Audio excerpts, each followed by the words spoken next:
अस्सलाम वालेकुम बच्चों, कैसे हैं आप लोग। आज के इस वीडियो लेक्चर को हम अपने सेकेंड चैप्टर के लिए इस्तेमाल करेंगे। मतलब ये कि बच्चों, आज के इस लेक्चर में हम अपने सेकेंड चैप्टर को आगे कंटिन्यू करेंगे। शुरू करने से पहले मैं आप लोगों को एक बात ये बता दूं कि वो सारे स्टूडेंट जिन्होंने अब तक मेरे प्रीवियस लेक्चर ना देखे हों, खास करके इसके पहले वाला लेक्चर, यानी कि ये जो लेक्चर है इसके जस्ट पहले वाला मेरा जो ज्योमेट्री का लेक्चर था, उसे आप जरूर रिवाइज कर लें।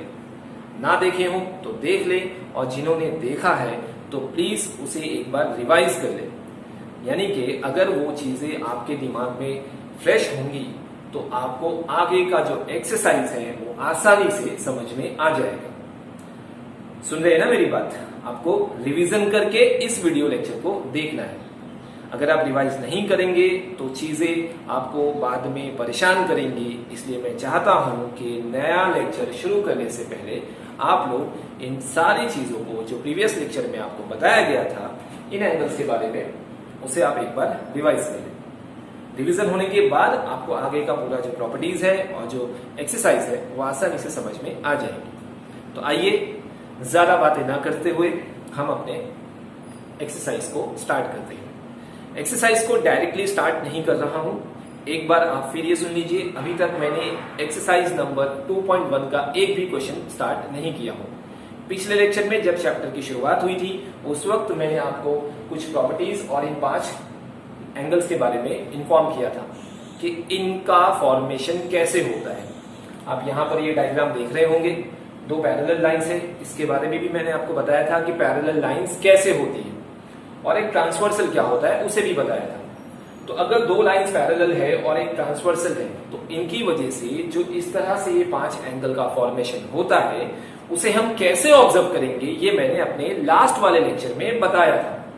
इसलिए अगर आपको नहीं पता है तो प्लीज मेरा प्रीवियस यानी लास्ट वाला लेक्चर आप जरूर देखिए, तब आपको आगे की चीजें आसानी से समझ में आ जाएंगी। ठीक है, तो आइए हम उसी लास्ट वाले लेक्चर से आगे बढ़ते हैं। एक बार कुछ और प्रॉपर्टीज में इन एंगल्स के बारे में आपको इन्फॉर्म कर दूं, उसके बाद फिर हम अपने एक्सरसाइज को शुरू करेंगे। ठीक है, तो आइए स्टूडेंट देखते हैं कि इन एंगल्स के बारे में और क्या इंफॉर्मेशन है।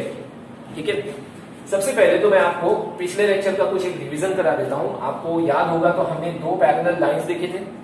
पैरेलल लाइंस आपको याद होगा कि जो स्ट्रेट चलते हैं, एक दूसरे को कभी इंटरसेक्ट नहीं करते, और इनके बीच का जो गैप होता है वो इक्वल होता है। ठीक है, the lines which never ever intersect each other are called parallel lines.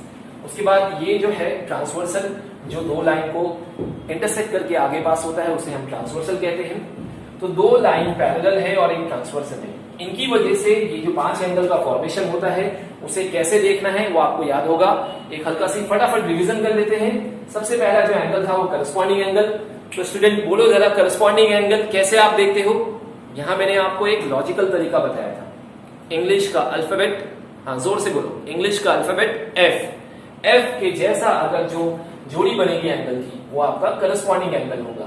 तो करस्पॉन्डिंग एंगल पेयर, एक्चुअल में ये जो वर्ड है करस्पॉन्डिंग एंगल्स पेयर, पेयर का मतलब आपको मैंने लास्ट लेक्चर में भी समझाया था। पेयर का मतलब क्या होता है? जोड़ी, यानी कि corresponding angle pair, alternate angle pair, interior angle pair, linear pair angle pair और वर्टिकल अपोजिट एंगल पेयर। ये सारे एंगल पेयर्स के फॉर्म में होते हैं, जोड़ी के फॉर्म में होते हैं। तो मेरे लास्ट लेक्चर में मैंने यही आपको समझाया था कि इन जोड़ियों को देखना कैसे है, डायग्राम में इनको देखना कैसे है। आज जब हम ये समझ चुके हैं कि इनको कैसे देखा जाता है, आज के लेक्चर में हम ये देखेंगे कि इनकी क्या प्रॉपर्टीज होती है, इनमें क्या रिलेशन होता है। तो आइए स्टार्ट करते हैं। सबसे पहला जो है वो है करस्पॉन्डिंग एंगल पेयर। अब स्टूडेंट आप सब ये जानते होंगे कि करस्पॉन्डिंग एंगल जो है वो कैसे ऑब्जर्व किया जाता है। तो चलिए बताइए मुझे। यहाँ पर जो डायग्राम आप देख रहे हैं बिल्कुल ऐसा ही डायग्राम मैंने आपको लास्ट वाले लेक्चर में समझाया था, और ऐसे ही डायग्राम का मैंने आपको होमवर्क भी दिया था, जो बहुत से स्टूडेंट ने नहीं किए। आपकी मर्जी, करेंगे तो आपका फायदा है, आप ही सीखेंगे, नहीं करेंगे तो आपका लॉस है। ठीक है, आप करिए, आपको चीजें आसान लगने लगेगी। खैर आइए हम यहां देखते हैं कि ये 2 लाइंस पैरेलल है। Line L is parallel to line M, और जो पीएस है ये इनका ट्रांसवर्सल है। ऐसी कंडीशन में अगर मुझे करस्पॉन्डिंग एंगल ढूंढना है तो मैं कैसे ढूंढूंगा? तो आपको याद होगा करस्पॉन्डिंग एंगल इंग्लिश का अल्फाबेट एफ के जैसा दिखता है, या वो 7 के जैसा दिखता है, या उल्टा एफ और उल्टा 7 के जैसा दिखता है। याद आ रहा है ना? तो यहां पर जो एंगल बनता है, ये एंगल और ये एंगल लाइन के नीचे और यहां लाइन के नीचे, ये एक दूसरे को करस्पॉन्डिंग एंगल होते हैं। समझ में आ रहा है? उसी तरीके से यहां जो एंगल बनेगा, ये एंगल और ये एंगल, ये भी क्या होंगे? Corresponding angle. तो आपको याद होगा प्रीवियस लेक्चर में जब आपने होमवर्क किया होगा इस वाले डायग्राम में, तो आपने देखा होगा कि angle number 1 is corresponding angle to angle number 5। आज मैंने नंबर के साथ साथ अल्फाबेट भी लिखा हूं, क्योंकि हर बार हमको एंगल्स नंबर्स में तो आएंगे नहीं, एंगल्स के नाम तो हम अल्फाबेट में ही पढ़ते हैं ना। तो आइए आज हम स्टार्ट करते हैं कि उनके नाम को कैसे पढ़ा जाता है। जैसे ये आप एंगल नंबर 1 देख रहे हैं, ध्यान से देखिएगा एंगल नंबर 1 यहाँ पे जो लिखा हुआ है, अगर इस एंगल नंबर 1 का मैं अल्फाबेटिकल ऑर्डर में नाम पढ़ूं तो वो बनेगा एंगल पी क्यू ए। दिख रहा है ना? एंगल पी से स्टार्ट करोगे, क्यू पे जाओगे और ए पर आओगे, एंगल पी क्यू ए, ये आपका एंगल नंबर 1 है। इसे आप इस तरह से भी पढ़ सकते हो, एंगल ए क्यू पी। मैं यहां लिख दूं एंगल पी क्यू ए, और दूसरा ये एंगल का सिंबल है, ये आपको यूज करना होता है, एंगल ए क्यू पी, दोनों भी सेम है। और एक और तरीका होता है, शॉर्ट फॉर्म में एंगल क्यू भी बोला जाता है, ठीक है, लेकिन ये हम बहुत रेयर केस में यूज करते हैं शॉर्ट फॉर्म में। मैं आपसे ये रिक्वेस्ट करूंगा जब बहुत ज्यादा आप सीख जाओगे तब आप एंगल को शॉर्ट फॉर्म में लिखो। जब आप स्टार्ट में हो तब आप क्या करोगे कि आप एंगल्स के नाम पूरे 3 अल्फाबेट में लिखोगे। समझ में आ रही है मेरी बात? तो देखिए एंगल को 2 तरीके से भी 3 तरीके से पढ़ सकते हैं, जैसा कि आप यहाँ स्क्रीन पे देख रहे हैं। सबसे पहला वाला जो है वो एंगल पी क्यू ए है, यानी पी क्यू ए। फॉर्मेशन कहां हुआ एंगल का? इस तरफ हुआ, ये वाला मार्किंग, एंगल नंबर 1। अगर उस पी क्यू ए को मैं यहां से पढ़ू एंगल ए क्यू पी, अब यहां देखो ए क्यू पी, तो भी तो वही एंगल का फॉर्मेशन हो रहा है ना, तो बोथ आर सेम, सिर्फ अल्फाबेट चेंज हुआ। मेन एंगल जो बना वो कहां पर बना? क्यू पर बना। अगर आप देखोगे दोनों भी नाम में बीच में जो अल्फाबेट है वो है एंगल क्यू, क्योंकि फॉर्मेशन जो हो रहा है वो एंगल का वो कौन से पॉइंट पे हो रहा है? क्यू के पॉइंट पे हो रहा है। तो हमारा जब भी हम एंगल्स का नाम लिखेंगे तो ये जो क्यू है ना, पॉइंट क्यू, ये मिडल में ही आएगा। बाकी के साइड वाले अल्फाबेट को आप आगे पीछे करो, उससे कुछ भी रॉन्ग नहीं होगा, लेकिन एंगल का नाम लिखते वक्त आपको जहां पर एंगल का फॉर्मेशन हुआ है उस अल्फाबेट को आपको बीच में ही लिखना है। और जब कभी आप शॉर्ट फॉर्म में एंगल को यूज करोगे तो सिर्फ जो मिडल अल्फाबेट होता है उसका नाम आप लिखोगे तो भी चल जाता है।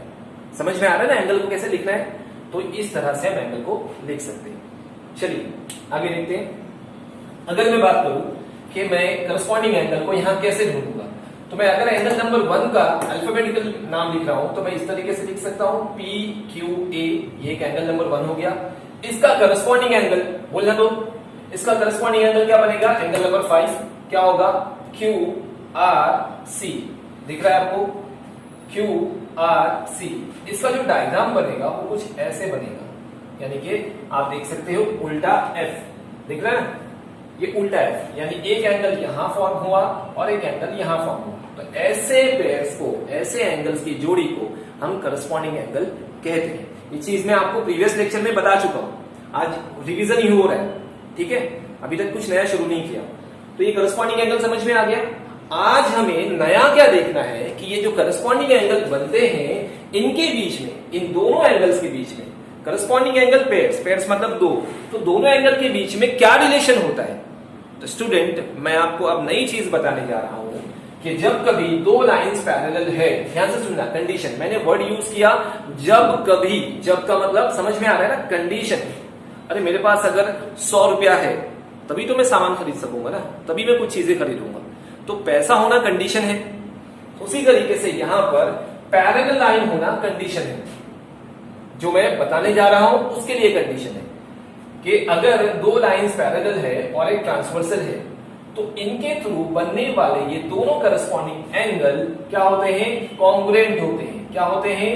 कॉन्ग्रुएंट होते हैं। ध्यान से देखो, corresponding angle formed by a transversal of 2 parallel lines are congruent, ये उसका स्टेटमेंट है। एक्चुअल में मैं आपको थ्योरम समझा रहा हूँ, करस्पॉन्डिंग एंगल थ्योरम। समझ में आया? 9th स्टैंडर्ड में जब आप आओगे तो आपको बहुत सारे थ्योरम समझने पड़ेंगे। थ्योरम्स क्या होते हैं? थ्योरम्स स्टेटमेंट होते हैं जिसे हम लॉजिकल प्रूफ भी कर सकते हैं, यानी कि ज्योमेट्री के टर्म्स एंड कंडीशन को यूज करके उन्हीं स्टेटमेंट को हम प्रूफ कर सकते हैं। तो मैं यहाँ आपको थ्योरम्स को प्रूफ नहीं कर रहा हूँ, मैं ये डायरेक्टली वो थ्योरम्स कहना क्या चाहते हैं उनकी प्रॉपर्टी को समझा रहा हूँ। एक टाइम आप ये सम सॉल्व करना सीख जाओ, उसके बाद हम थ्योरम्स को लास्ट में सॉल्व करेंगे। लेकिन थ्योरम्स की प्रॉपर्टी को हमको सम्स में यूज करना पड़ता है। थ्योरम्स के स्टेटमेंट जो होते हैं, जो बातें उसमें लिखी होती हैं, उन्हें हमें सम्स के बीच में यूज करना पड़ता है। इसलिए सबसे पहले आप थ्योरम्स को समझ लो। तो आप अपनी टेक्स्ट बुक चेक करोगे तो वहां पर आपको करस्पॉन्डिंग एंगल पेयर जो थ्योरम है वो आपको मिलेगा। तो वो थ्योरम्स का स्टेटमेंट क्या है? वो थ्योरम का स्टेटमेंट है corresponding angle formed by a transversal of two parallel lines are congruent। मतलब ये कि करस्पॉन्डिंग एंगल दिख रहा है ना, ये जो मैंने एक, वैसे तो और भी बहुत सारे करस्पॉन्डिंग एंगल बनते हैं, लेकिन मैंने यहाँ पर एक ही पेयर लिया, एंगल नंबर 1 के साथ एंगल नंबर 5 वाला लिया हूं। तो ये दोनों करस्पॉन्डिंग एंगल कैसे बने हैं? दो पैरेलल लाइन और ट्रांसवर्सल की वजह से बने हैं। तो इन दोनों के बीच में क्या रिलेशन बताया मैंने स्टूडेंट? कॉन्ग्रुएंट। कॉन्ग्रुएंट का मतलब समझता है ना, आर ऑफ इक्वल मेजर्स, यानी कि अगर ये एंगल नंबर 1 मान लेते हैं कि 110 डिग्री का है, तो ये भी एंगल नंबर 5 110 डिग्री का होगा। समझ में आया? कॉन्ग्रुएंट का मतलब नई चीज समझ में आई मैंने क्या बताया? एक बार फिर सुनिए। Corresponding angle form by a transversal of two parallel lines are of equal measure, यानी कि दो पैरेलल लाइन और ट्रांसवर्सल की वजह से बनने वाले करस्पॉन्डिंग एंगल कॉन्ग्रुएंट होते हैं। ये उसका हिंदी में अनुवाद, ट्रांसलेशन। फिर से सुनिए। दो पैरेलल लाइन और ट्रांसवर्सल की वजह से बनने वाले करस्पॉन्डिंग एंगल कॉन्ग्रुएंट होते हैं। कॉन्ग्रुएंट का मतलब तो आप सब जानते ही हैं। कॉन्ग्रुएंट का मतलब क्या बताया मैंने? आर ऑफ इक्वल मेजर, यानी कि दोनों का मेजरमेंट क्या होगा? सेम होगा। समझा? आगे बढ़ू ना? चलिए एक बार फिर सुनिए। सबसे पहला एंगल कौन सा था? Corresponding angle. ये तो हम अपने लास्ट लेक्चर में सीख चुके हैं कि करस्पॉन्डिंग एंगल को ऑब्जर्व कैसे करना है। मैंने अभी अभी उसका रिवीजन भी किया कि वो एफ के जैसा लिखेगा, 7 के जैसा लिखेगा, उल्टे एफ के जैसा लिखेगा। एक बार आप करस्पॉन्डिंग एंगल को ढूंढ लोगे तब आप सोचोगे कि इनके बीच में रिलेशन क्या है। तो रिलेशन ये है कि अगर करस्पॉन्डिंग एंगल बन रहा है और लाइंस पैरेलल होना जरूरी है, कंडीशन लाइंस का क्या होना जरूरी है? पैरेलल। ये दोनों लाइन पैरेलल है। Line L is parallel to line M। मैं यहां आपको बता दूं, इस तरीके से लिखेंगे, line L is parallel to line M। अगर ये कंडीशन है तो मैं ये बोलूंगा कि करस्पॉन्डिंग एंगल का नाम मैंने आपको बताया PQA, और दूसरा एंगल कौन सा बताया मैंने? QRC, है ना? ये QRC, इन दोनों के बीच में रिलेशन होगा कि वो क्या होंगे? कॉन्ग्रुएंट होंगे। और वो कॉन्ग्रुएंट का सिंबल कुछ ऐसे दिखता है। समझ में आया आपको? करस्पॉन्डिंग एंगल पैरेलल लाइंस की वजह से अगर करस्पॉन्डिंग एंगल का फॉर्मेशन होता है तो वो दोनों आपस में एक दूसरे को कॉन्ग्रुएंट होते हैं। ये आपका आज का नया पॉइंट। अब तक तो हम सीख चुके हैं करस्पॉन्डिंग एंगल किसे कहते हैं, अल्टरनेट एंगल किसे कहते हैं, इंटीरियर किसे कहते हैं, लीनियर पेयर किसे कहते हैं, वर्टिकल अपोजिट किसे कहते हैं। आज हम ये देख रहे हैं कि अगर करस्पॉन्डिंग एंगल बना और लाइंस पैरेलल होने की वजह से बना, समझ में आ रहा है ना? लाइंस पैरेलल है और करस्पॉन्डिंग एंगल बन रहा है तो ये दोनों आपस में क्या होंगे? कॉन्ग्रुएंट होंगे। सिर्फ एक जोड़ी नहीं, बाकी की जितनी भी पेयर्स इनकी बनती है, जितनी भी जोड़ियां बनती है, सब एक दूसरे को आपस में क्या होंगे? कॉन्ग्रुएंट होंगे। फॉर एग्जाम्पल अगर मैं यहां पर देखूं, एंगल नंबर 2 की जोड़ी किससे बन रही है? एंगल नंबर 6 से बन रही है। चलो सादिक पटेल, मुझे एंगल नंबर 2 का नाम तो बोलना, ऐसे अल्फाबेट में नाम तो बोलना, क्या बनेगा? एंगल का नाम आपको पढ़ने आना चाहिए। यार सारे स्टूडेंट से कह रहा हूं, ध्यान से देखेंगे। ज्योमेट्री है, ऐसा नहीं है कि मैं सिर्फ कोई थ्योरी सब्जेक्ट पढ़ा रहा हूं और बोलते जा रहा हूं, ऐसा नहीं। आपको यहां पर ध्यान रखना है कि मैं कौन सा नाम ले रहा हूं। तो अगर मैं एंगल नंबर 2 का अल्फाबेट का नाम लूं तो क्या बनेगा? एंगल नंबर 2 यहां पे बन रहा है PQB, ये एंगल नंबर 2 हुआ। फिर से सुनो, PQB, दूसरा नाम क्या हो सकता है? BQP, ऐसे भी हो सकता है, लेकिन हम यहां से स्टार्ट करते हैं। PQB, ये एंगल नंबर 2। इसका करस्पॉन्डिंग एंगल कौन सा बना है? एंगल नंबर 6 बना है। 6 का नाम क्या आएगा? ध्यान से देखो, Q से स्टार्ट करोगे, QRD, ये एंगल नंबर 6 है।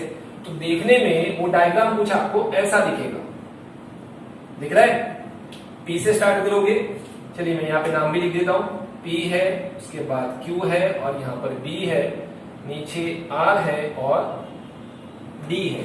तो PQB ये एंगल QRD इस एंगल के साथ करस्पॉन्डिंग एंगल है, हुआ ना करस्पॉन्डिंग, दिख रहा है ये। अब अगर ये दो लाइन पैरेलल है, मतलब ये कंडीशन होना जरूरी है, अगर, समझ रहे हो ना, अगर if line L is parallel to line M, then ये जो करस्पॉन्डिंग एंगल पेयर बन रहा है ये आपस में क्या होगा, एक दूसरे को कॉन्ग्रुएंट होगा। अब समझ में आया है ना, आसान सिंपल सी बात है। अगर दो लाइन पैरेलल है और ट्रांसवर्सल है, तो उसकी वजह से जो करस्पॉन्डिंग एंगल बनता है पैरेलल लाइंस की वजह से, तब वो एक दूसरे को क्या होंगे, कॉन्ग्रुएंट होंगे। समझ में आया? एक बार ये समझ लो ना, तो आगे का बिल्कुल वैसे ही सेम है। तो इसलिए थोड़ा यहां पर मैं रुक रुक के चल रहा हूं और बार बार रिपीट कर रहा हूं, आप सुनिए उसे ध्यान से, ठीक है। चलिए, करस्पॉन्डिंग एंगल आपको समझ में आ गया होगा कि इनके बीच में क्या रिलेशन होता है। अगर लाइन पैरेलल है तो बनने वाले करस्पॉन्डिंग एंगल कॉन्ग्रुएंट होंगे, और अगर लाइन पैरेलल नहीं है तो करस्पॉन्डिंग एंगल बनेगा लेकिन कॉन्ग्रुएंट नहीं होगा। ध्यान से सुनिएगा, ये सारे छोटे छोटे पॉइंट आपको कोई नहीं बताएगा। फिर से सुनिए, अगर लाइन पैरेलल है तो बनने वाला कोई भी करस्पॉन्डिंग एंगल कॉन्ग्रुएंट होगा, ठीक है। और अगर लाइन पैरेलल नहीं है, कंडीशन पूरी नहीं हो रही है, तो करस्पॉन्डिंग एंगल तो बनेगा लेकिन वो कॉन्ग्रुएंट नहीं होगा। समझ में आया डिफरेंस? ध्यान में रखना। तो जब कभी आप करस्पॉन्डिंग एंगल को कॉन्ग्रुएंट दिखाओगे, तब आपको कंडीशन चेक करनी पड़ेगी कि whether these two lines are parallel और नॉट। अगर पैरेलल है तो बहुत अच्छी बात है, वो कॉन्ग्रुएंट होगा। अगर पैरेलल नहीं है तो वो कॉन्ग्रुएंट नहीं होगा। समझ में आया? तो आइए अब करस्पॉन्डिंग एंगल के बाद आगे बढ़ते हैं सेकंड वाला, अल्टरनेट एंगल। और ये आसान है, बिल्कुल वैसे ही है, इसलिए अब आगे हम थोड़ा फटाफट चलेंगे। दूसरा नाम आप बोर्ड में देखिए तो क्या नाम है दूसरा, अल्टरनेट एंगल पेयर। अब अल्टरनेट एंगल कैसे बनता है आपको याद होगा। अल्टरनेट एंगल अगर आपको याद होगा तो इंग्लिश का अल्फाबेट, हाँ जोर से बोलो दृष्टि, इंग्लिश का अल्फाबेट कौन सा बताया था मैंने आपको, इंग्लिश का अल्फाबेट बनता है जेड के जैसा। तो यहां का एंगल इस एंगल को क्या होता है, अल्टरनेट एंगल होता है। और अब ये देख रहे हो ना, जेड या उल्टा जेड, समझ में आया? ऐसा भी बन सकता है। तो ये वाला एंगल इस वाले एंगल को क्या होगा, अल्टरनेट एंगल होगा। अब अगर हम इनके नाम देखें, यहां पर इस डायग्राम में अगर हम इनके नाम देखें तो देखिए अल्टरनेट एंगल, ये ना एंगल नंबर 4 दिख रहा है आपको, इसका अल्टरनेट पेयर कौन सा होगा, एंगल नंबर 6 होगा। ये ट्रांसवर्सल के दोनों साइड में बनता है, इनकी जोड़ी एक इधर होता है तो एक इस तरफ होगा, एक ट्रांसवर्सल के ऊपर की तरफ होगा तो एक ट्रांसवर्सल के दूसरी तरफ होगा। तो एंगल नंबर 4 यहां पर है जिसका नाम बनेगा, हम बोलो जोर से, ए क्यू आर, ये एंगल नंबर 4 हो गया। अब इसका अल्टरनेट क्या बनेगा, क्यू आर डी, दिख रहा है ना आपको ऐसा। यानी अगर आप सिर्फ इसको देखो, यहां से स्टार्ट करोगे, ध्यान से देखना, ए क्यू आर डी, ये पूरा ऐसा जेड के जैसा दिख रहा होगा। तो ये हो गया अल्टरनेट एंगल। अब अगर ये दो लाइन पैरेलल है तो अल्टरनेट एंगल तो बनेगा, है ना। अब इनके बीच में रिलेशन क्या है, तो अल्टरनेट एंगल भी कॉन्ग्रुएंट होगा। ध्यान से, अल्टरनेट एंगल भी कॉन्ग्रुएंट होगा। समझ में आया? मतलब कि बहुत आसान, अगर दो लाइन पैरेलल है तो बनने वाला अल्टरनेट एंगल भी एक दूसरे को कॉन्ग्रुएंट होता है। जैसे कि ये था कौन सा, करस्पॉन्डिंग एंगल। करस्पॉन्डिंग एंगल भी अगर पैरेलल लाइन की वजह से बना है तो कॉन्ग्रुएंट होते हैं। अल्टरनेट एंगल भी अगर पैरेलल लाइंस होने की वजह से बना है तो वो भी एक दूसरे को कॉन्ग्रुएंट होगा। समझ में आया? इंग्लिश में उसका थ्योरम है, स्टेटमेंट आप अपने टेक्स्ट बुक में देख सकते हो। Alternate angle formed by a transversal of two parallel lines are congruent, ये उसका स्टेटमेंट है जो मैं आपको हिंदी में समझाया। समझ में आया? करस्पॉन्डिंग एंगल पेयर क्या होगा, वो भी कॉन्ग्रुएंट होगा। अल्टरनेट एंगल भी क्या होता है, कॉन्ग्रुएंट होता है। आते हैं तीसरे वाले पे, इंटीरियर एंगल पे। अब आपको ये देखना है कि इंटीरियर एंगल क्या होता है। तो इंटीरियर एंगल कॉन्ग्रुएंट नहीं होते, इंटीरियर एंगल सप्लीमेंट्री होते हैं। सप्लीमेंट्री का मतलब कि इन दोनों को जब आप दोनों को प्लस करोगे तो टोटल आएगा 180। अब इंटीरियर एंगल आपको याद होना चाहिए, इंग्लिश का अल्फाबेट सी, याद आया कुछ, या यू, जैसे भी आप समझ सको। तो इंग्लिश का अल्फाबेट अगर आप इस वाले डायग्राम में इंटीरियर एंगल को ढूंढो तो सी का कैसे दिखेगा, यहां पे दिख रहा है एंगल नंबर 4 और 5, ये दोनों ऐसे अंदर की तरफ, इंटीरियर लास्ट टाइम समझाया था, अंदर की तरफ के जो एंगल होते हैं। चलिए नाम बताइए, ए क्यू आर सी, ये पूरा ऐसा बनेगा। कभी भी आपको दो एंगल के नाम ढूंढना है, एक एंगल नहीं, ये सारे पेयर्स के फॉर्म में होते हैं, जोड़ी के फॉर्म में होते हैं। तो अगर इंटीरियर एंगल आपको मैं बोलूं कि ढूंढिए इंटीरियर एंगल यहां पर कहां बना है, तो आप बोलोगे सर यहां पर इंटीरियर एंगल के दो पेयर्स बनते हैं, दो जोड़ियां बनती हैं। एक आपका लेफ्ट हैंड साइड बनेगा ये वाला, और एक आपका राइट हैंड साइड बनेगा उस तरफ। समझ में आया?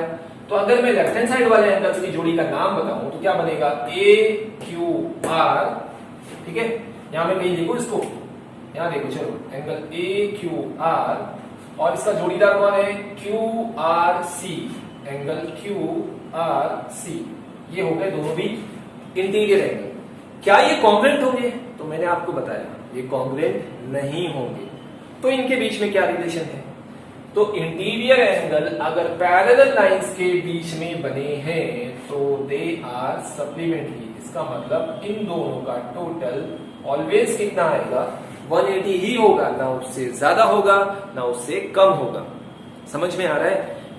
If two lines are parallel then the interior angles are supplementary. If का मतलब अगर दो लाइन पैरेलल हैं तो बनने वाले इंटीरियर एंगल सप्लीमेंट्री होते हैं। और सप्लीमेंट्री का मतलब मैंने आप लोगों को बताया बच्चों कि वो कितना होगा, 180।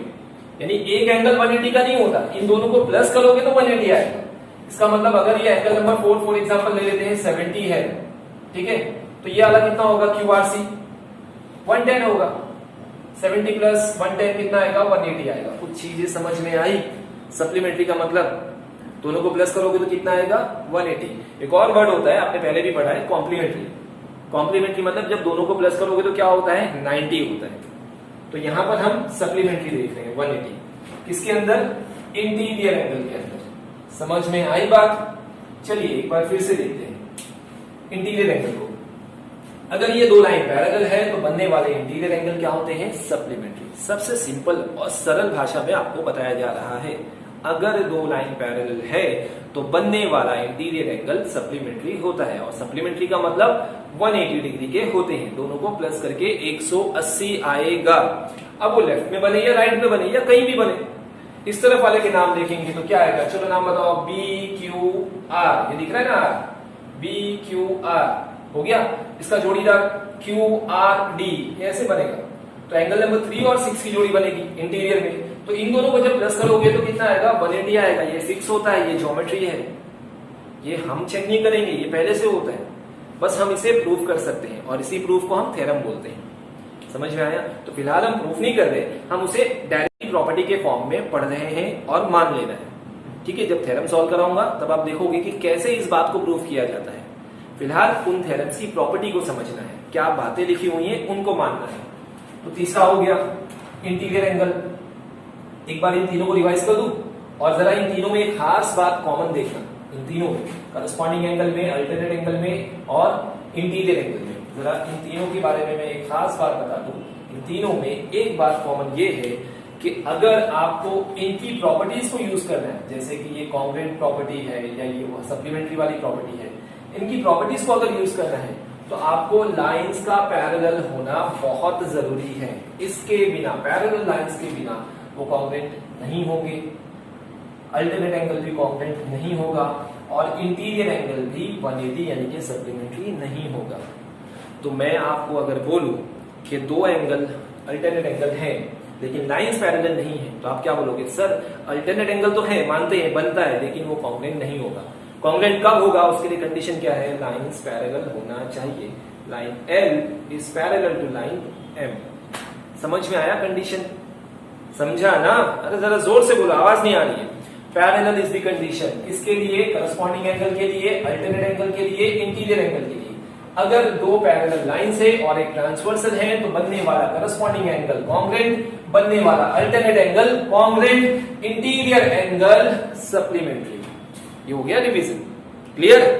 सुनिए इसको रिवाइंड करिए और सुनिए मैं आपको क्या बता रहा हूं, बहुत यूजफुल चीज है। वैसे तो 8th स्टैंडर्ड में आपने सीखा इसके बारे में, लेकिन क्या अगर आप भूल गए हो या आपको नहीं पता है तो आप सुनिए इन चीजों को, आपको 9th में और पूरे 10th स्टैंडर्ड में ये एंगल घुमा फिरा के कई सारी जगहों पर आते हैं, और खासकर आपको करस्पॉन्डिंग और अल्टरनेट ये बहुत आएंगे, बहुत परेशान करेंगे, 10th में आएंगे, इसलिए यहाँ पर बेसिक सीख लीजिए। चलिए आगे बढ़ते हैं। इंटीग्रल के बाद जो फोर्थ है लीनियर पेयर एंगल।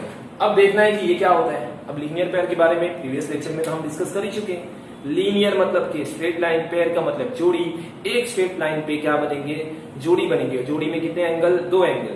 तो एक सीधी लाइन पे इंग्लिश का अल्फाबेट टी के जैसा बनाता हुआ जो एंगल होगा वो लीनियर पेयर होगा, है ना। जैसे यहाँ पर अगर हम डायग्राम में देखें तो ये स्ट्रेट लाइन दिख रहा है, लाइन एल, ये भी दिख रहा है सीधा स्ट्रेट, ये ऊपर से ट्रांसवर्सल आ रहा है। तो यहाँ पर आप देखोगे ना, ये ऊपर वाला हिस्सा देखो खाली ऐसा, इस हाथ के ऊपर वाला, ये भी एक लाइन दिख रही होगी और ये ब्लू कलर की लाइन दिख रही है।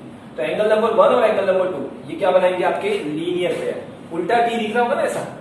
और अगर हम नीचे की तरफ देखें, ये स्ट्रेट लाइन और ये ट्रांसवर्सल, तो इसके नीचे की तरफ देखिए, इस ए बी वाली लाइन के नीचे खाली इतना, इसको नहीं देख रहे, इसको छुपा दो और ऊपर वाले को छुपा दो, तो आपको ये ए बी दिखेगा और ये दिखेगा। तो एंगल नंबर 3 और एंगल नंबर 4, एंगल नंबर 3 और एंगल नंबर 4 ये इंग्लिश का अल्फाबेट टी बनाएंगे, और दोनों एडजेसेंट होते हैं। पिछले लेक्चर में बताया हूं, इसलिए कह रहा हूं कि पिछला वाला लेक्चर देखो, आपको खुद ही समझ में आ जाएगा।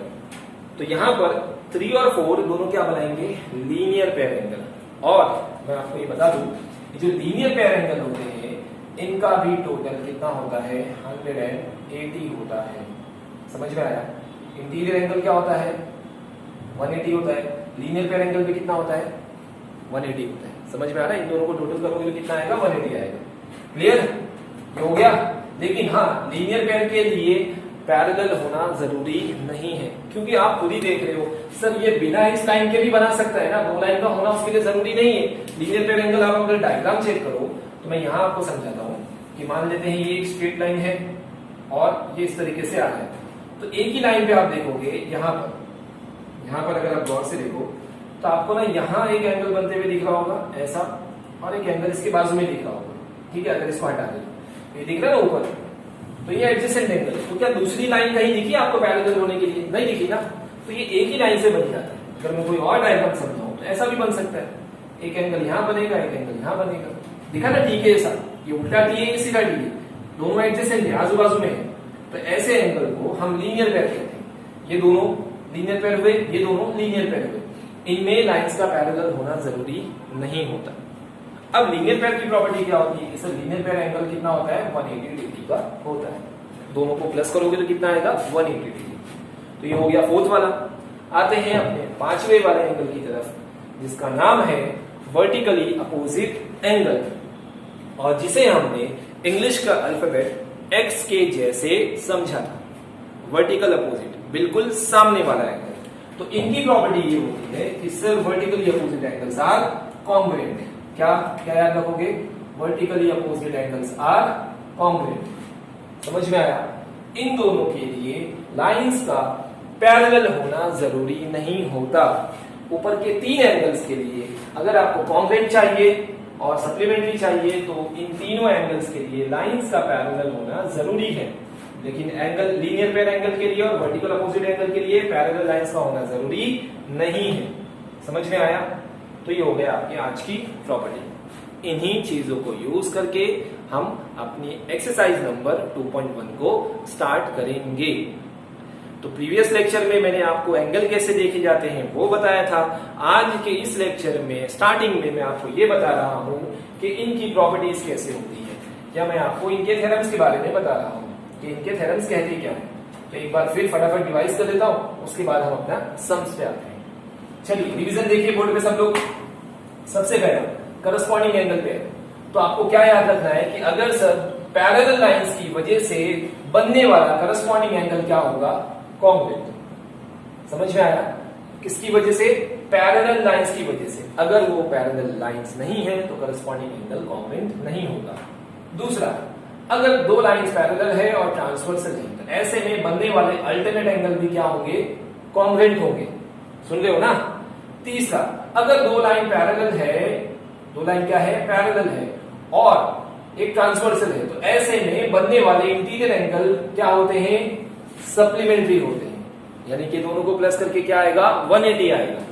तो इन तीनों के लिए आपको कंडीशन याद रखनी है कि लाइंस क्या होना चाहिए, पैरेलल होना चाहिए। उसके बाद यहां आ जाते हैं नंबर 4 पे, लीनियर पेयर एंगल।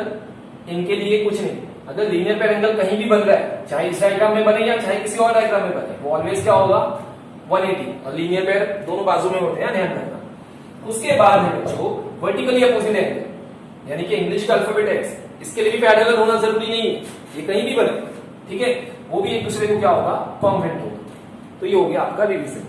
अब अगर आपको कुछ चीजें नहीं समझ में आई है या आप सुनने में से आप हो सकता है कि आपका ध्यान कहीं और हो, आप सिर्फ वीडियो देख रहे हो, तो प्लीज उसे रिवाइंड करिए, फिर से सुनिए, आपको समझ में आ जाएगा, ठीक है।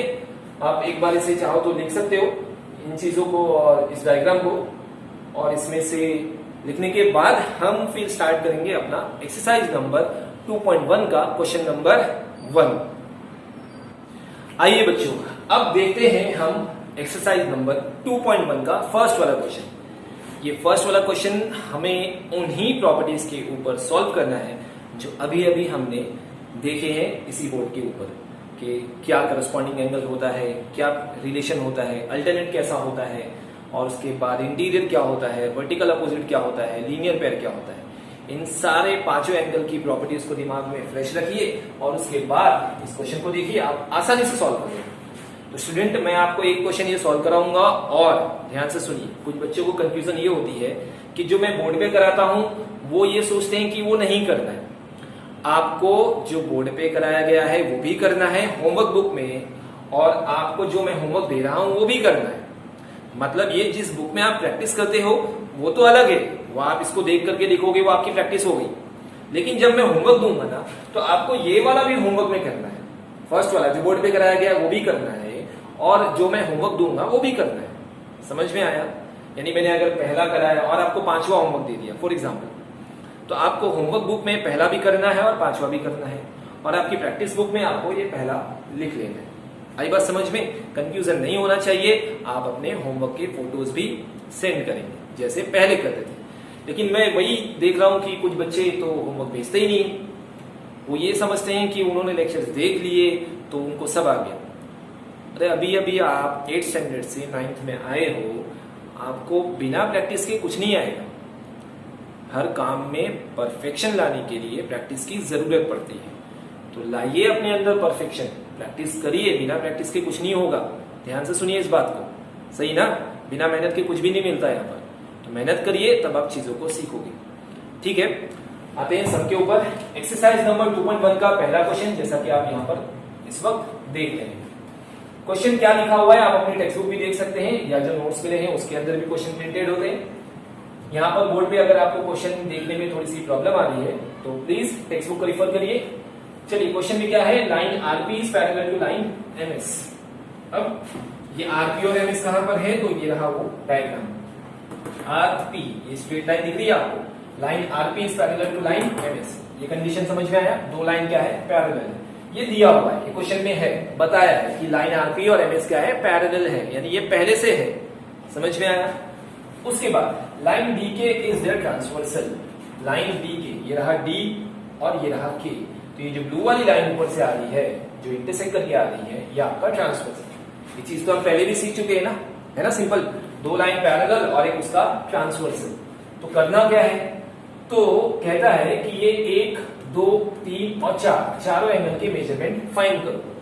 आपको फाइंड करने के लिए उसने आपके लिए हेल्प किया है। Angle DHP is equal to 85 degree, दिख रहा होगा, angle DHP is equal to 85 degree. Diagram में भी आप देख सकते हो एंगल DHP। समझ में आया ना कैसे देख रहे हैं? एंगल को देखना और उसके नाम को पढ़ना बहुत इंपॉर्टेंट है। मैं जब आपको एंगल DHP बोलूं, हर बार मार्कर रख के हाथ रख के समझाना जरूरी नहीं है। मैं आपको ऐसे बोलूं एंगल DHP कहां है, एंगल PQRS कहां है, तो आप क्या बोलोगे, सॉरी एंगल PQR, 4 अल्फाबेट में नहीं होता, एंगल PQR कहां पर है, तो आपको ना डायग्राम में फौरन समझ में आना चाहिए एंगल PQR या एंगल MGK जो भी है वो कहां पर दिख रहा है, ठीक है ना। स्टार्ट में मैं कोशिश करूंगा कि हर एंगल को ऐसे आपको डायग्राम में समझाऊं, लेकिन ये आप 9th 10th में आ गए हो, ऐसे हाथ रख करके पढ़ाना ये छोटे बच्चों को किया जाता है। तो जरा प्लीज स्टार्ट के लेक्चर में सीख लो, आगे मुश्किल नहीं हो। चलिए, एंगल DHP लिखा आपको 85 डिग्री। मेन एंगल कौन से पॉइंट पे बनेगा, H पे बनेगा। तो H पे कितना लिखा हुआ है, 85 डिग्री लिख रहा होगा आपको, लिखा हुआ है ना। टेक्स्ट बुक रेफर कर लो, DHP इज इक्वल टू 85। तो ऐसी सिचुएशन को, सारी कंडीशन को यूज करना है और आपको फाइंड करना है RHD कितना, PHG की वैल्यू क्या होगी, HGS की वैल्यू क्या होगी और MG के कितना मेजरमेंट होगा। समझ में आया? सिंपल सा क्वेश्चन है। इस क्वेश्चन को इंफॉर्मेशन यूज करो और आइए सॉल्व करते हैं। अब यहाँ पे ध्यान से देखना, सॉल्व करने के लिए हम कैसे स्टार्ट करेंगे। तो जैसे मैं अक्सर कहता हूं कि बच्चों, देखने पे मार्क्स नहीं मिलते, याद होगा आपको। किस पे मिलते हैं? लिखने के ऊपर, प्रेजेंटेशन के ऊपर। जिसका जितना अच्छा सही प्रेजेंटेशन, सही कैलकुलेशन के साथ में, उसको उतने पूरे मार्क्स। नहीं तो कभी कभार क्या होता है, कुछ बच्चों की हैंडराइटिंग और प्रेजेंटेशन इतना गंदा होता है कि चेकिंग करने में ना प्रॉब्लम आती है। तो चेक करने वाला जो टीचर है, जो टीचर्स होते हैं, वो चिढ़ के मार्क्स काट देते, समझ में नहीं आ रहा तो मार्क्स कैसे देंगे। तो हैंडराइटिंग, प्रेजेंटेशन इंपॉर्टेंट है। ठीक है, आइए देखते रहिए मैं कैसे प्रेजेंट करता हूँ। सबसे पहला जो मुझे एंगल फाइंड करना है, सीरीज में चलेंगे, वैसे हम कोई भी फाइंड कर सकते हैं, लेकिन चलिए सीरीज में करते हैं। सबसे पहला नाम बोलो, जोर से अरे बोलो, RHD, एंगल RHD, ठीक है ना। तो ये रहा RHD, डायग्राम में दिख गया, यहां पर दिखा ना आपको RHD। कुछ मेजरमेंट लिखा हुआ है क्या? नहीं सर, वही तो फाइंड कर रहे हैं, कुछ भी बोलते हैं आप। ठीक है, फाइंड कर लेंगे RHD। इसके बाजू वाला देखो, जस्ट उसके बाजू वाला। अच्छा, मैंने एक वर्ड यूज किया, बाजू वाला। कुछ याद आया बाजू वाला? कौन सा? Yes, linear pair. Linear pair में एडजेसेंट एंगल बोला था बाजू वाला। यहां पर आप देखोगे तो वैसे दिख रहा होगा आपको। तो RHD जो है, RHD अगर मैं ध्यान से देखूं तो DHD का लीनियर पेयर भी है ना। समझ में आया कि नहीं आया? देखो, आप सारे डायग्राम को भूल जाओ और सिर्फ ना वो देखो जो मैं आपको यहाँ पे दिखा रहा हूं। यानी कि इधर पे R है, यहाँ कहीं H लिखा हुआ है और यहाँ कहीं P लिखा है, और ऊपर से एक ऐसी लाइन आ रही है जिसका नाम है D। ठीक है, और यहाँ एक एंगल का मेजरमेंट है 85 डिग्री। दिखा ये? चलो अब पहचानो RHD, ये तो आपको फाइंड करना है ना। ये क्वेश्चन मार्क है आपका। DHP ये कितना डिग्री है? 85। पहचानो कौन से टाइप का एंगल बना, जोर से। अहमद रजा, शानवाज, सलमान, अरीब, जितने भी स्टूडेंट है सब बोलो जरा, पहचानो जरा जल्दी, कौन सा एंगल बन रहा है? इंग्लिश का अल्फाबेट उल्टा टी बना, और उल्टा टी वाला क्या होता है बच्चों? Linear pair angle. यानी लीनियर पेयर एंगल की प्रॉपर्टी को यूज करके हम RHD फाइंड कर सकते हैं। सही है ना? ये रहा RHD प्लस एंगल DHP, दोनों को प्लस करोगे तो लीनियर पेयर की क्या प्रॉपर्टी बताया था अभी मैंने, लिखे ना आपने उसको। लीनियर पेयर हमेशा कितना होता है? सप्लीमेंट्री होता है, 180 होता है। दोनों को प्लस करोगे तो 180 आएगा। तो इन दोनों को प्लस करके 180 होता है, ये तो हम जानते हैं। किसने बताया? सोहेल सर ने बताया। नहीं, टेक्स्ट बुक ने इन्फॉर्म किया भाई। प्रॉपर्टी है, नेचर है, आप चेंज नहीं कर सकते। कुदरत में ऐसा होता है, आप किसी भी जमीन पे जाओ, मिट्टी में, सॉइल के अंदर एक लकड़ी लो और लीनियर पेयर एंगल बनाओ और मेजरमेंट करो। जो आपका प्रोटेक्टर होता है ना, डी जिसको बोलते हो, उससे मेजरमेंट करो, ऐसे डायग्राम बना करके, आपको एग्जैक्टली 180 आएगा। ये नेचर है, ये चीजें फिक्स है, इनको हम चेंज नहीं कर सकते। तो जो 180 है ना, ये मैंने आपको सिर्फ इन्फॉर्म किया हूं, ये होते पहले से। यानी कि जब भी कभी लीनियर पेयर बनेगा ना, तो ये क्या रहेगा? 180 रहेगा। समझ में आया? RHD plus DHP is equal to क्या आएगा? 180 आएगा, जिसमें से एक एंगल 85 है, दूसरा वाला हम 180 में से माइनस करके दिया, उसका आंसर आ जाएगा। समझ में आ रहा है ना? आइए प्रेजेंट करते हैं। तो ये वाले डायग्राम को थोड़ा प्रेजेंटेशन से पहले मैं एक बार फिर बता दूं। डायग्राम तो ये है, आपको ये सारे डायग्राम बनाने की जरूरत नहीं है। ये तो मैं सिर्फ आपको ना विजुअलाइज करा रहा हूं कि कैसे डायग्राम को देखना होता है। अब देखो, जब मैंने RHD फाइंड करने की कोशिश किया तो मैंने नीचे वाला कोई भी डायग्राम का पार्ट देखा नहीं ना। इसी को कहते हैं इमेजिनेशन। और ज्योमेट्री में जिसका जितना स्ट्रॉन्ग इमेजिनेशन होगा, फटाफट की कहां पर देखना है, वो सम्स को उतनी ही जल्दी सॉल्व करेगा और उसको उतना ही आसान लगेगा। खेल लगेगा, खेल होता है एकदम। हाँ, कौन से हाथ का? बाएं हाथ का खेल। अब वो जो भी हाथ का खेल है, बस आपको सीखना है, आ जाए। बस मेरी तो कोशिश यही है कि आपको इतना अच्छा आ जाए कि हाँ, कल को कोई बोले कि हाँ भाई, हमने फला क्लासेस के अंदर मैथ सीखा तो जो आज तक हमको याद है। तो वो इंपॉर्टेंट है। चलिए फिर कभी बात करेंगे। तो RHD और DHP दिख रहा है आपको, लीनियर पेयर। इस वाले डायग्राम को मैंने यहाँ जूम करके बताया। मैं यही कहूंगा, जब भी मैं किसी एंगल का नाम लूं ना, तो आप अपने दिमाग में, ब्रेन में उस पर्टिकुलर पार्ट को ऐसे जूम करो कि हाँ ये पार्ट देखना है, बाकी का कुछ भी नहीं देखना। समझ में आया? पूरा कॉन्सेंट्रेशन पर्टिकुलर पार्ट पे। तो इसको जब मैंने गौर से देखा तो कैसा दिखा? उल्टा टी, और उल्टा टी मतलब लीनियर पेयर। लीनियर पेयर बना कि नहीं बना? R H D plus D H P is equal to 180। Presentation यहाँ पर, ठीक है। चलिए अब स्टार्ट करते हैं। मैं आपको दिखूं या नहीं दिखूं कोई फर्क नहीं पड़ता, आपको देखना है यहाँ का प्रेजेंटेशन, ठीक है। सबसे पहले जब हम इसको प्रेजेंट करेंगे तो लिखेंगे सॉल्यूशन। सॉल्यूशन में एंगल जो फाइंड करना उसका नाम लिख देता हूं आर एच डी, ये आपका पहला क्वेश्चन फाइंड करना। अब जब प्रेजेंट करोगे तो आप डायरेक्टली लिखोगे, क्या लिखोगे? एंगल कौन सा?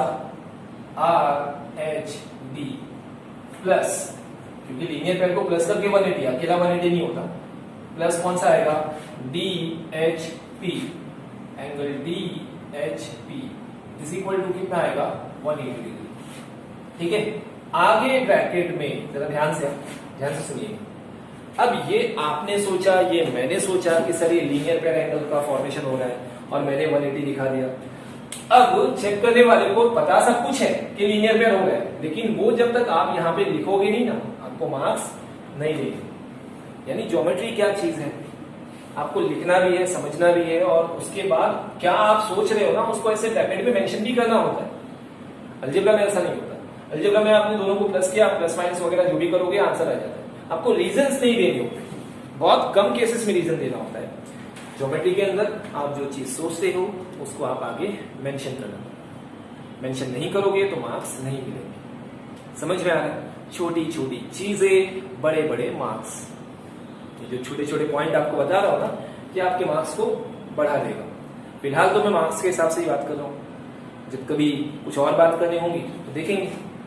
तो फिलहाल एंगल आर एच डी और D H P is equal to कितना आ गया? 180 प्लस करके। जब आप ब्रैकेट में लिखना बहुत जरूरी है, इसलिए आप ब्रैकेट में लिखोगे, क्या लिखोगे? कि कौन सा एंगल था, तो लिखोगे लीनियर पेयर एंगल। आप लीनियर पेयर लिख के भी छोड़ सकते हो, पूरा लिखोगे तो अच्छी बात है, लीनियर पेयर एंगल। समझ में आया?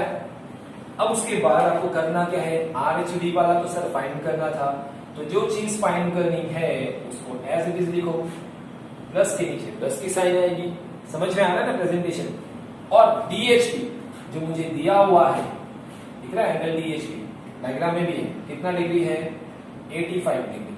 इज इक्वल टू के नीचे इज इक्वल टू की साइन 180 के नीचे 180 हो गया। वैल्यूज पुट किया। अब क्या फाइंड करना है? कौन सा एंगल फाइंड करना है? तो जो फाइंड करना है उसको अकेला होना चाहिए। याद आया ना फर्स्ट चैप्टर? जो फाइंड करना है उसको अकेला होना चाहिए। अकेला करने के लिए उसके साथ का जो नंबर है वो यहां शिफ्ट हो जाएगा। अब जब वो शिफ्ट होगा तो अपनी साइन भी चेंज करेगा, तो प्लस 85 इधर आके क्या हो जाएगा? माइनस 85, और माइनस करोगे आपका आंसर आपके सामने। चलिए, कौन सा एंगल? R H D is equal to के नीचे इज इक्वल टू 180 यहां पर पहले से लिखोगे, है ना।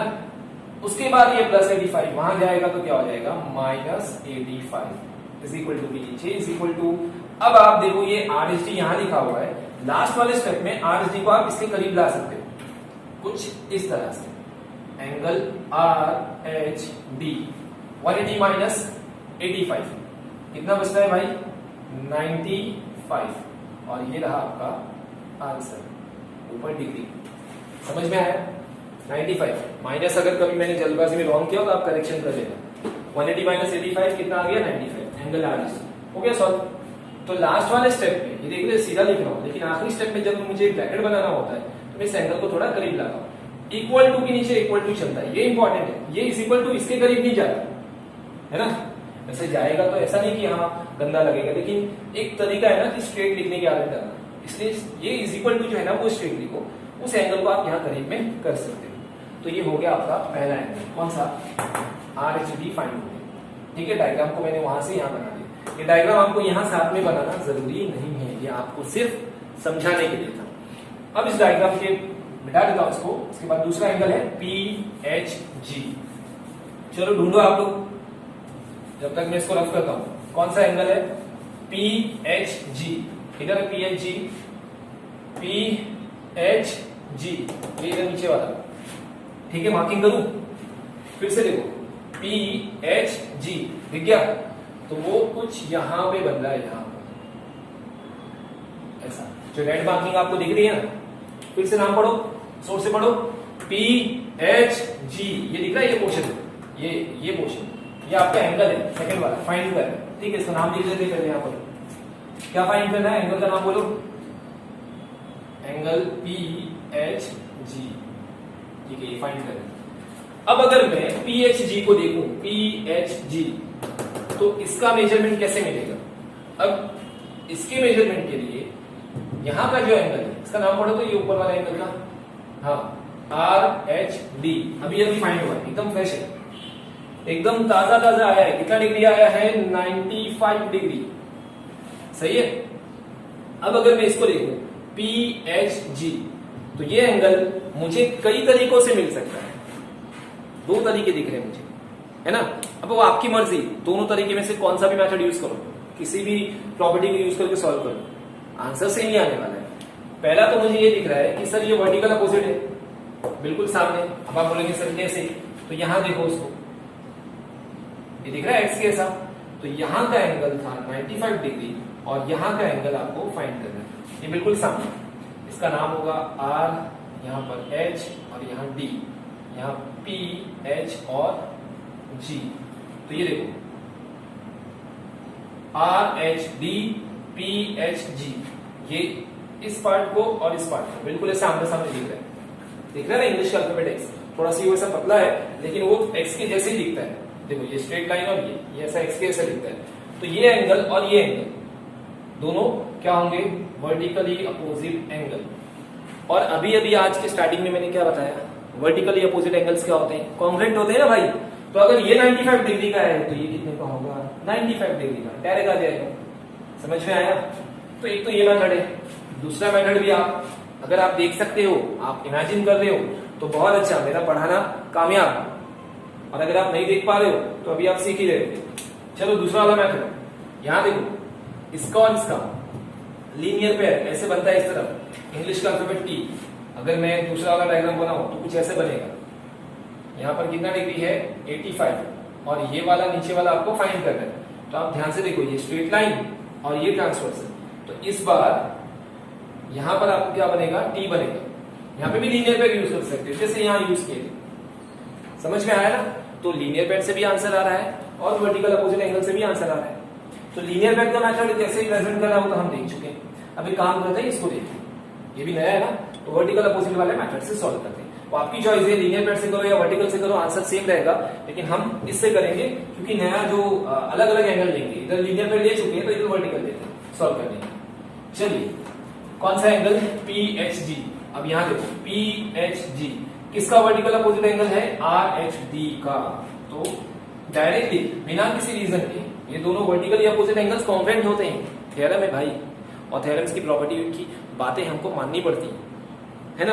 अब आप बोलोगे सर क्यों मान ले, कैसे मान ले, क्या प्रूफ है? तो प्रूफ है, लेकिन मैंने अब तक प्रूफ सॉल्व नहीं कराया, सिर्फ मैंने वो बातें बता दिया। एक बार आप ये यूज करना सीख जाओ, फिर उसके जो थ्योरम्स का प्रूफ है वो भी बाद में सॉल्व कर लेंगे, है ना। आप चाहिए तो टेक्स्ट बुक पलटो, पेज पलटो, आपको कहीं ना कहीं वर्टिकली अपोजिट एंगल लिखा हुआ जो थ्योरम है वो मिल जाएगा। चलिए प्रेजेंटेशन देखिए, कौन सा एंगल चाहिए आपको? पी एच जी। तो आप यहां पर उसको जब प्रेजेंट करोगे तो लिखोगे angle P H G is congruent to, किसको कॉन्ग्रुएंट होगा? P H G. ये किसको कॉन्ग्रुएंट होगा? इधर वाले को ना, वर्टिकल, बाजू वाले को नहीं होगा, ठीक है, बिल्कुल उसके सामने अपोजिट एंगल है। तो आर एच डी को कॉन्ग्रुएंट होगा, एंगल आर एच डी। फिर से वही बात, ब्रैकेट में आपको लिखना पड़ेगा वर्टिकली अपोजिट एंगल। अब आप इसको पूरा लिखोगे तो ज्यादा अच्छा है, शॉर्ट फॉर्म में लिखोगे तो भी चलता है। स्कूल के टीचर्स पे डिपेंड होता है कि पूरा लिखने बोलते हैं या शॉर्ट फॉर्म में। मार्क्स अगर वो पूरे में देंगे तो भी अच्छा है, और अगर वो शॉर्ट फॉर्म में देंगे तब तो बहुत अच्छी बात है। तो वर्टिकली अपोजिट एंगल को VOA भी शॉर्ट फॉर्म में लिखा जाता है। हमने यही मेथड यूज करते हैं ना वर्टिकल, तो आपको मेंशन करना पड़ेगा। चलिए अब आप आगे बोलिए, क्या नाम है? PHG आपको फाइंड करना है, एंगल PHG फाइंड करना है। सेम कॉपी, कॉन्ग्रुएंट की साइन इज इक्वल टू में चेंज हो जाती है। कब चेंज होती है मैं आपको बताता हूं। RHD की वैल्यू कितनी आई है? RHD की वैल्यू है 95, यहां से मिलेगा तो यहां आप 95 लिखो, और ये आपका दो लाइन के अंदर आंसर आता है। लीनियर पेयर में 4 लाइन यूज किए थे, इसमें 2 ही लाइन में आ गया, इसलिए ये यूज करो। ठीक है। हाँ, तो मैं ये बता रहा था कि कॉन्ग्रुएंट की साइन इज इक्वल टू में कैसे चेंज हुई। जब कभी आप वैल्यूज पुट करोगे ना तो कॉन्ग्रुएंट की साइन यूज नहीं होती, इक्वल टू की साइन यूज होती है। और जब कभी आप दो सेगमेंट को, दो एंगल्स को इक्वल दिखा रहे हो तो उस टाइम पे आप कॉन्ग्रुएंट की साइन यूज करोगे। यानी कैसे पढ़ेंगे, angle PHG is congruent to angle RHG। ठीक है, angle PHG is congruent to 95, ऐसा कभी पढ़ते हैं क्या? नहीं, angle PHG is equal to 95, तो इसलिए यहां पर इज इक्वल टू। जब कभी वैल्यूज पुट करना है, उसकी जो वैल्यू है वो रखना है, तो कॉन्ग्रुएंट की साइन को इज इक्वल टू में आप चेंज करो। समझ में आया?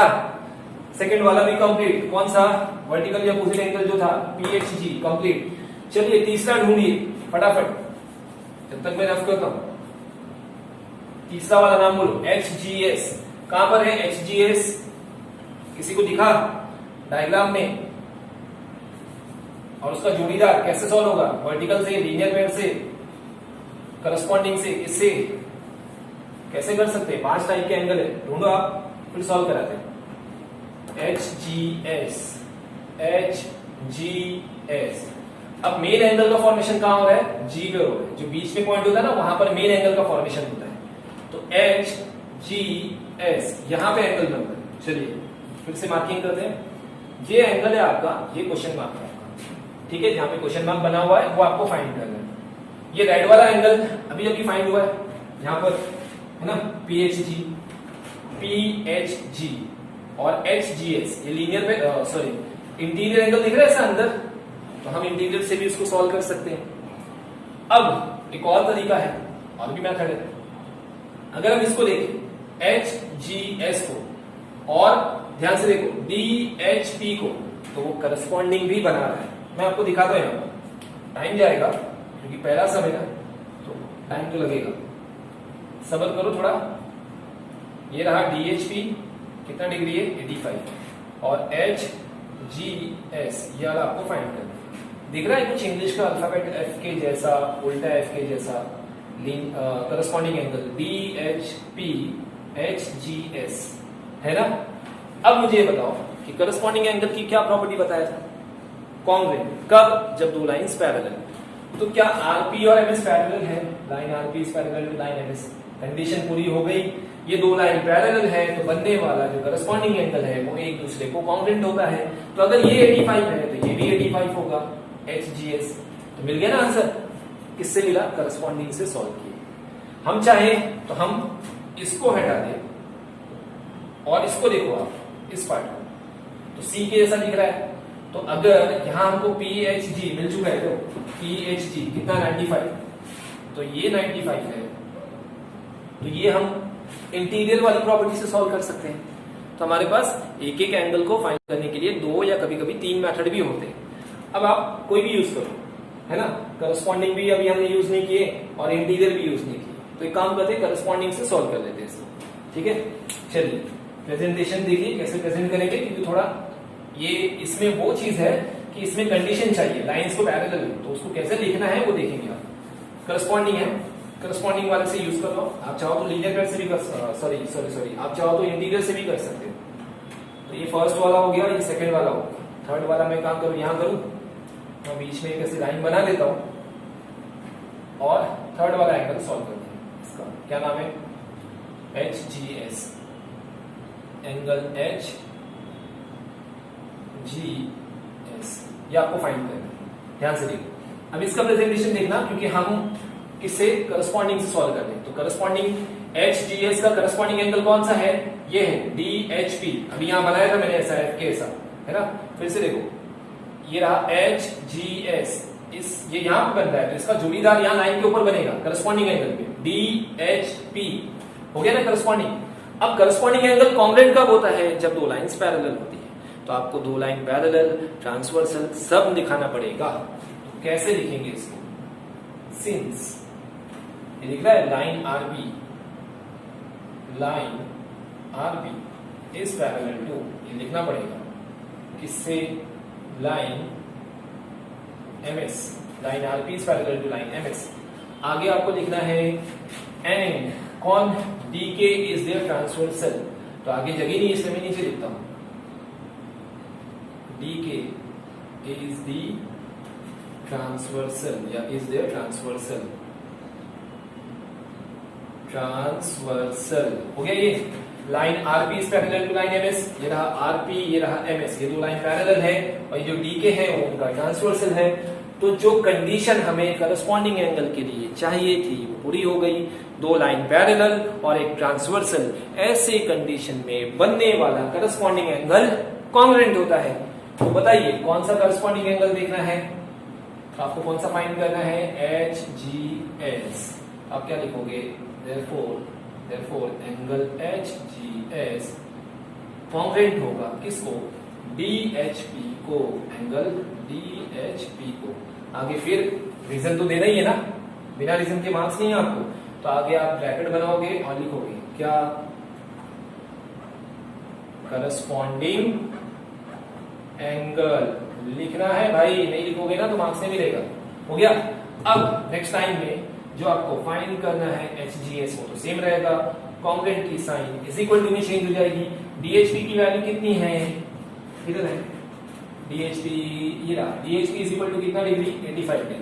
तो यहाँ आप क्या लिखोगे, 85 डिग्री। ये रहा आपका तीसरा एंगल फाइंड। प्रेजेंटेशन देखा, 4 लाइन, पहले लाइन को पैरेलल बताना है क्योंकि वो कंडीशन है, बिना पैसे की चीजें नहीं मिलती, बिना कंडीशन के कोई काम नहीं हो रहा है। तो कंडीशन बताओ, बिना कंडीशन के मार्क्स नहीं मिलेगा आपको। तो कंडीशन लाइन पैरेलल दिखाया, ट्रांसवर्सल दिखाया, कंडीशन पूरी हो गई, तो जो करस्पॉन्डिंग एंगल बन रहा है वो एक दूसरे को कॉन्ग्रुएंट होगा। अगर ये पैरेलल नहीं होता तो वो कॉन्ग्रुएंट नहीं होता, ये मैं पहले आपको बता चुका हूं, बार बार रिपीट करूंगा आप कंफ्यूज हो जाओगे। तो इसको याद रखिए, दो लाइन पैरेलल एक ट्रांसवर्सल, तो बनने वाला करस्पॉन्डिंग एंगल कॉन्ग्रुएंट होता है और उनकी वैल्यूज को पुट किया, आंसर आपके सामने। First part, second, third. अब यहाँ चौथा एंगल, कौन सा एंगल, MGK, फोर्थ वाला एंगल MGK। फटाफट ढूंढो MGK बताऊं कहां पे दिख रहा है, ये इस तरफ दिखा, यहां पर दिखा, ये ब्लू वाला पार्ट, ये आपको फाइंड करना है MGK। क्वेश्चन मार्क दिख रहा है ना, फिर से देख लो, चलो MGK, ये हिस्सा, ये वाला पार्ट इस तरफ जो मेरी तरफ आ रहा है, ये एंगल आपको फाइंड करना है। तो MGK फाइंड करना है।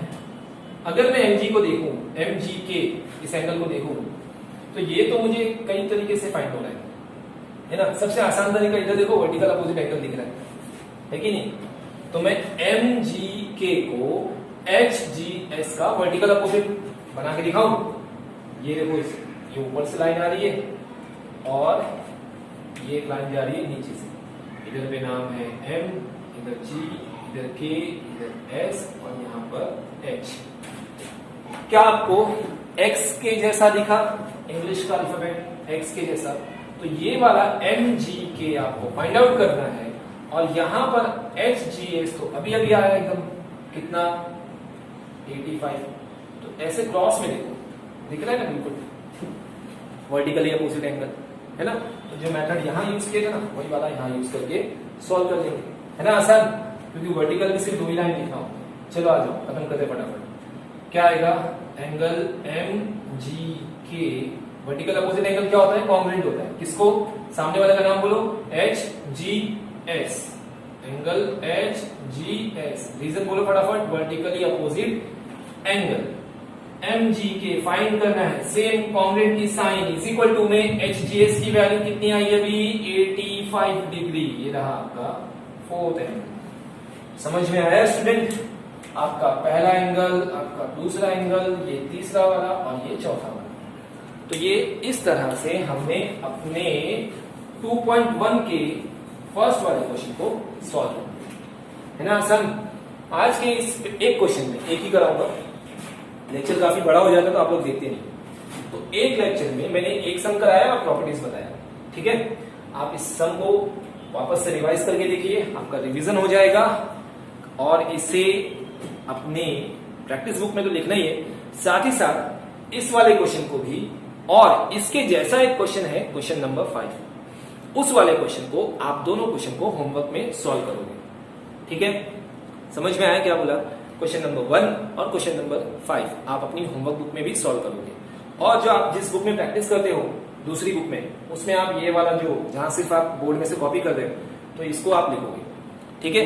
तो आज के इस वीडियो लेक्चर में मैं आपको सिर्फ एक ही क्वेश्चन करा रहा हूं, 2.1 का फर्स्ट वाला क्वेश्चन नंबर 1 और 5 दोनों आपको होमवर्क बुक में अच्छे से प्रेजेंट करके फोटोज को सेंड करना है, ठीक है। और नेक्स्ट लेक्चर में मिलते हैं, अपने इसी एक्सरसाइज को आगे कंटिन्यू करेंगे। तब तक के लिए आप प्रैक्टिस करते रहिए, घर पे रहिए, सेफ रहिए और मिलते हैं अगले लेक्चर में। अस्सलाम वालेकुम।